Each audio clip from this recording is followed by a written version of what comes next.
Welcome to The Thought Card, a podcast about travel and money, where planning, saving, and creativity leads to affording travel, building wealth, and paying off debt. We are the Financially Savvy Travelers. Hey there, Financially Savvy Travelers. Welcome back to another episode of The Thought Card podcast. We're wrapping up the 4-part investing series sponsored by Motley Stock Advisor. I hope you enjoyed this series because it has been so much fun to produce. It's also the longest series we've had on the podcast besides Millennial Wealth Builders, by the way. So far in this investing series, we've covered 1, how to analyze and pick good companies, episode 98. 2, how to choose your investing style, short-term or long-term investing, episode 97. And 3, how the stock market can improve your finances, episode 96. While some of you may have never purchased a stock before, I'll admit that I have purchased a stock or two without doing any research. Please do not tell my mom and dad. I've made assumptions. I heard promising news, in air quotes. I followed the hype and lost my shirt, as my dad so famously says. I know now the importance of doing my research. If you're ready to start researching stocks, we are going to be chatting all about reliable tools to research stocks. Also, please stay to the end of this episode where I share a short list of my favorite financial educators in the investing space. Whether you're just getting started with investing or you're already a savvy investor, at some point you'll be adding new stocks to your portfolio. If you're wondering where to invest your money right now, let me introduce you to Motley Stock Advisor, a subscription service where members get 2 new stock picks sent directly to their inboxes every month. Motley has been providing trusted investment recommendations for over 28 years, and their proof is in the returns. The Motley has beaten the market by almost 5 times. So if you're ready to take aim at those financial goals, visit fool.com/TTC to get started. The link will also be in the show notes. Stock Advisor returns are 476% as compared to the S&P 500 returns of 132% as of January 27, 2022. Past performance is not an indicator of future results. Not all Stock Advisor picks have performed as well. All investing involves a risk of loss. Individual results may vary. Before we get into it, I wanted to read the latest Apple Podcast review that comes from Malaysia. You know, I've been to 27 countries around the world, and I haven't been to Malaysia yet. So please hit me up and let's change that. This review comes from N. Cook. I'm really enjoying your podcast. The information about how to organize your finances is so valuable. I'm learning a lot about financial goals. Thank you so much for leaving me a rating or review on Apple Podcasts, and Cook. I so appreciate hearing from you and also connecting with you on social media. All right, so let's talk about the tools and resources that you can use to help you to research your stocks. So number 1, of course, we just finished talking about Motley Stock Advisor.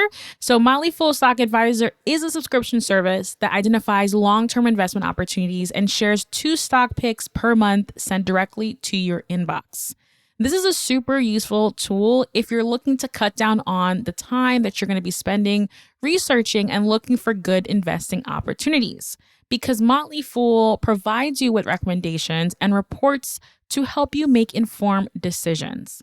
They share analysis of what the company does, why they're excited about the stock, and why you should buy right now. All right.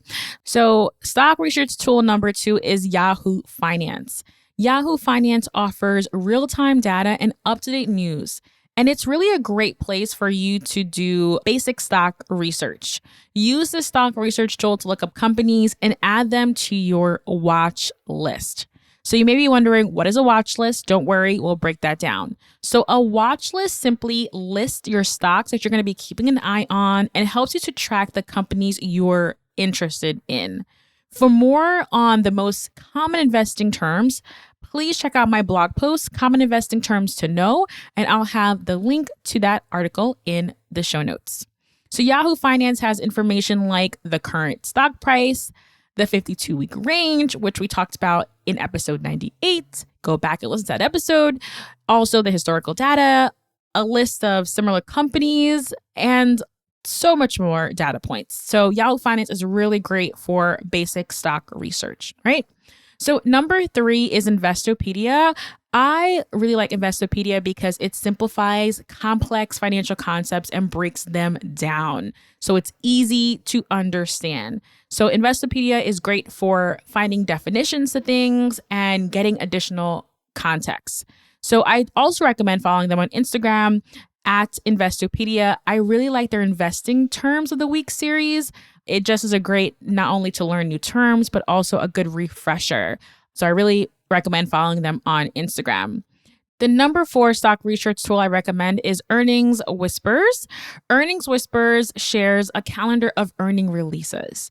It tells you when a company plans to report its earnings, the exact day, and whether they plan to report before the open of the stock market or after the market close. All right. So why are quarterly earning reports so important? We're going to break that down for you. So publicly traded companies, we know they must provide financial information, and they do that not only once per year, but they also do that every single quarter. So they provide a complete picture of how the company is doing every quarter. They share their sales, their expenses, their income, and a lot more. So before earnings season, before they start reporting their earnings, you have these analysts, these stock market analysts that analyze and predict a company's financial performance. And when a company releases its quarterly earnings, investors like me and you compare the analyst predictions with the actual results. If a company beats or misses the analyst expectations, you can expect the stock price to either go up or go down. So you'll be hearing a lot about, hey, this company reported their earnings and it was less than desirable, or they did not hit their marks, did not make as much money as we had hoped. And you may see as a result, the stock price goes down. So a quick heads up, there's usually a lot of market volatility, again, changing of the stock price going up and down during earnings season. So just be on the lookout for that. All right, number 5 is actually my last research stock tool that I recommend will be Rapunzel. So Rapunzel is a free simulator app that will help you to build your investing confidence by trading in real time. So essentially, you're going to be practicing investing in the stock market without risking any of your own money. So I think this is a great tool to help you dip your toes in without actually putting your money on the line. So I really do like this as a practice ground. All right. So as a quick recap, we have number 1, Motley Full Stock Advisor. We have number 2, Yahoo Finance. Number 3, Investopedia. And number 4, Earnings Whispers. Oh, and number 5, Rapunzel, of course.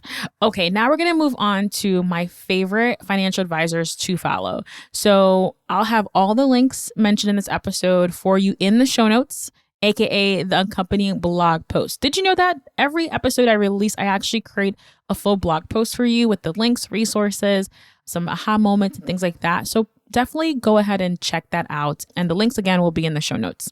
So financial educator number 1 is Kevin Matthews II.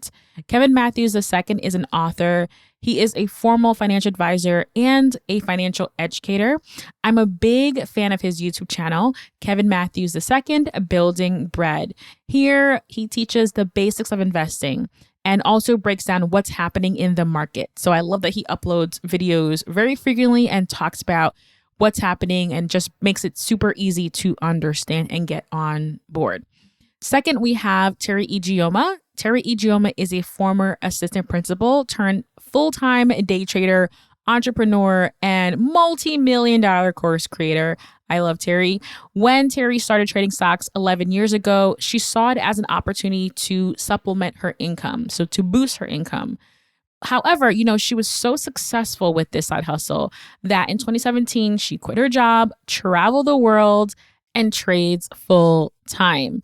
So Terry also has a YouTube channel that I definitely recommend to check out as well. And she focuses more on the day trading aspects. Linda P. Jones is my third financial educator that I love, and I would hope that you go ahead and follow. Linda P. Jones is the host of the podcast Be Wealthy and Smart, where she shares wealth building secrets and tips. Linda is on a mission to make investing easier to understand and take action.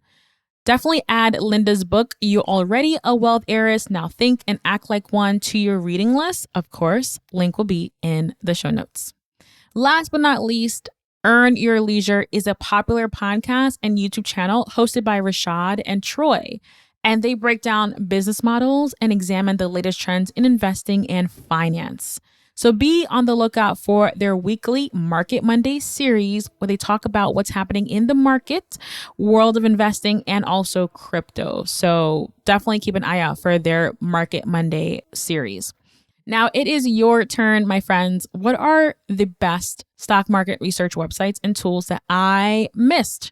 Please tweet me your top picks. I'm at The Thought Card on Twitter, and also DM me on Instagram at the Danielle Desir, or comment on any of my posts and let me know, and I'll know that you listened to this episode. All right. So I also wanted to encourage you to take a moment to fill out my podcast survey, where you can share with me what you'd like for us to cover next on the show. You can find the links, of course, you know where. Thank you again, Motley Fool Stock Advisor, for sponsoring this 4-part investing series. And please remember to check them out, because this is an easy, very easy way for you to help support the show. I'll be back again in your earbuds with new personal finance and travel episodes very soon. I hope you enjoyed this episode, but don't forget there's way more where that came from. When you become a supporter of the show, you'll get bonus episodes, additional tips on affording travel, real-time updates, as well as strategies for building wealth and creating multiple income streams. Head over to thoughtcard.com/join to support. Also, be sure to follow me on Instagram. I'm at the Danielle Desir. Slide in my DMs and share with me your thoughts about this episode. What did you enjoy? What stood out to you? Let me know. I'd absolutely love to connect with you outside of the podcast. See you in the next one.